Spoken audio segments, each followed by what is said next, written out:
উত্তরার মাইলস্টোন স্কুলে যুদ্ধবিমান বিধ্বস্তের ঘটনায় সারা দেশে নেমে আসে শোকের ছায়া।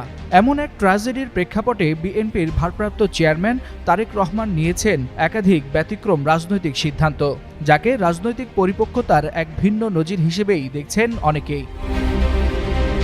সোমবার রাতে বিএনপির স্থায়ী কমিটির সভায় নিহতদের আত্মার মাগফিরাত কামনা ও আহতদের জন্য প্রার্থনার মধ্য দিয়ে শুরু হয় আনুষ্ঠানিক কার্যক্রম। তারেক রহমান তাৎক্ষণিকভাবে বাতিল করেন বিএনপির একাধিক পূর্বঘোষিত রাজনৈতিক কর্মসূচি।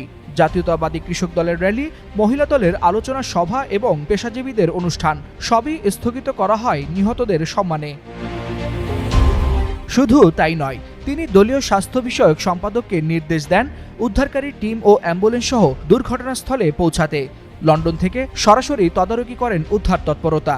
দলীয় অঙ্গ সংগঠনগুলোকে নিহতদের পরিবারের পাশে দাঁড়াতে এবং আহতদের জন্য রক্তদানে এগিয়ে আসার আহ্বানও জানান তিনি। এছাড়াও পরবর্তী চিকিৎসা সহ সব সহায়তার সমন্বয়ক হিসেবে দায়িত্ব দেওয়া হয়েছে বিএনপির মিডিয়া সেলের আহ্বায়ক অধ্যাপক ডাক্তার মওদুদ হোসেন আলমগীরকে।